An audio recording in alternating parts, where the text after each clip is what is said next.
wabarakatuh dan salam sejahtera.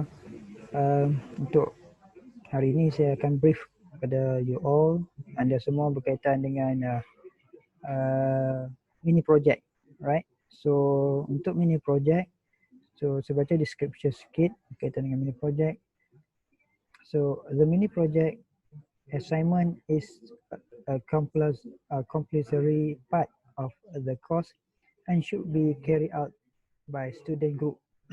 Maksudnya mini project ini perlu disediakan melalui kumpulan. Tapi saya akan brief dulu sama ada untuk peringkat awal ni awak perlu buat secara kumpulan ataupun secara individu. The result of this assessment contribute 25% of the course score.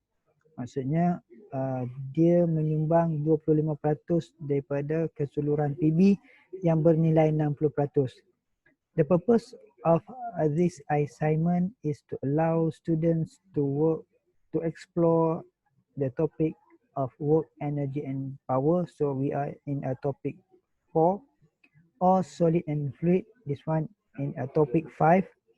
From the class in more detail. Each group will consist of up to 4 students and must work actively and contribute to the mini project work and project ideas presentation. So the project ideas provide information on what your project is about as well as its effect on your understanding of the topic. Tujuan mini project ini dilaksanakan adalah bagi memastikan ataupun melihat sama ada awak faham bagi topik keempat ataupun topik yang kelima yang dijalankan. This project ideas can be in form of poster or PowerPoint slide. So untuk saya akan gunakan PowerPoint slide. Each group will give 10 to 15 minutes for the project ideas presentation. So awak diberi hanya 15 minit untuk membentangkan idea projek awak. Ingat, ianya bernilai 25% daripada 60% PB awak. Apa yang perlu awak present adalah berkaitan dengan title, project description, objective, diagram, material and cost, result and discussion and impact for that project. Your project must be submit. Okay, saya akan bagi Google Form kepada awak untuk awak submit, dan submit secara berkumpulan adalah pada 25 September 2020. Deadline for submission of the project report, ni report ni proposal ini adalah mini project proposal, ini adalah project report adalah pada 30 Oktober 2020. Alright. Mini project proposal. Dalam arahan ataupun dalam mini project kita buat secara berkumpulan, tetapi untuk submit mini proposal peringkat yang pertama ini, saya nak awak hantar secara individu. Ada link dalam Google Classroom nanti. Saya akan buat first proposal. Maksudnya setiap anda perlu memilih satu bab untuk membentangkan ataupun untuk melaksanakan mini project draft, maksudnya nama pun proposal. So idea berkaitan title, project description, objective, diagram, material and cost, result and discussion and impact. So secara draft bukan finalize, draft. Dan awak perlu masukkan maklumat itu ke dalam Google Classroom. Saya akan bagi link untuk first proposal. And then iaitu first proposal adalah pada 11 September.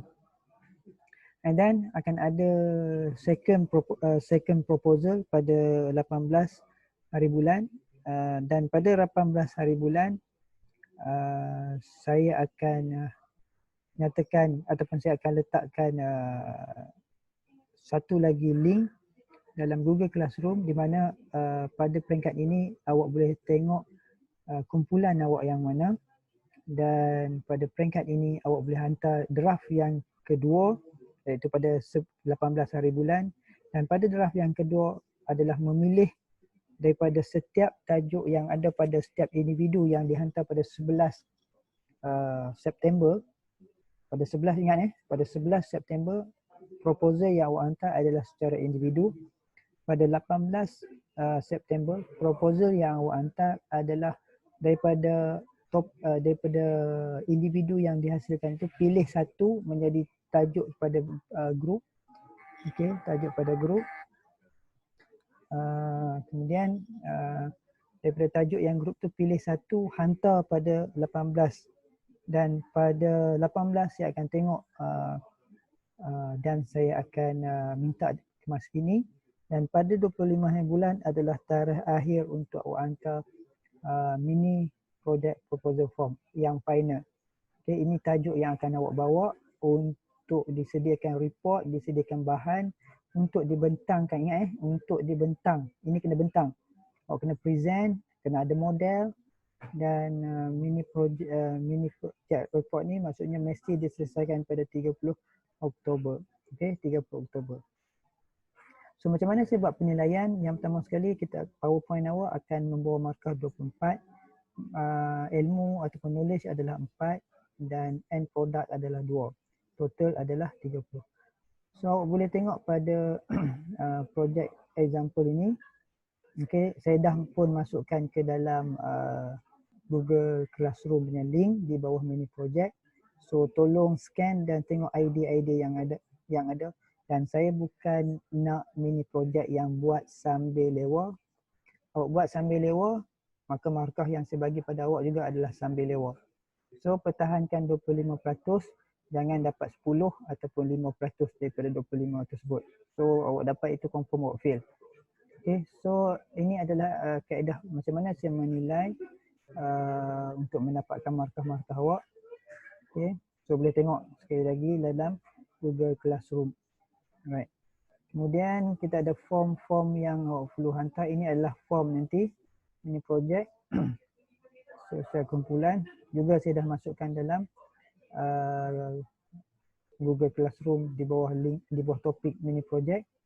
Ya, awak tengok apa benda yang awak kena buat. So maklumat yang perlu ada PowerPoint seperti project description, objective, diagram, kemudian material and cost, result and discussion, and then impact. Alright. So kemudian ini adalah kaedah rubrik pemarkahan yang saya akan markah menilai awak. So tengok kalau nak dapat markah penuh, so apa yang saya nilai. Jadi make sure semua maklumat yang sepatutnya awak masukkan. Okay. Dan ini adalah form untuk awak hantar mini project proposal. Walaupun dia ada untuk first mini project proposal satu nama sahaja pada 11 September. Saya ulang sekali lagi, pada 11 September setiap awak hantar satu proposal draft, draft bersama dengan gambar yang awak sketch. Okay. Pada 18 hari bulan hantar second proposal yang telah dibincangkan dalam kumpulan. Daripada 4 tadi, katalah satu kumpulan ada 4 orang. So pilih satu tajuk. Okay, finalize dan hantar pada 18 hari bulan. Saya akan semak. Dan pada 25 hari bulan baru yang dikira yang betul-betul finalize untuk proposal. Okay, maksudnya itu yang terakhir yang lengkap. Right? So saya rasa itu sahaja. Kalau tak sure, tak jelas, sila rujuk saya melalui WhatsApp group. Tapi sila beri perhatian kepada tarikh akhir 11 hari bulan September, 18 hari bulan September dan 25 hari bulan September. Okay, itu sahaja. Terima kasih. So semoga awak pertahankan 25% daripada 60% markah penilaian berterusan bagi proposal. So itu sahaja. So terima kasih.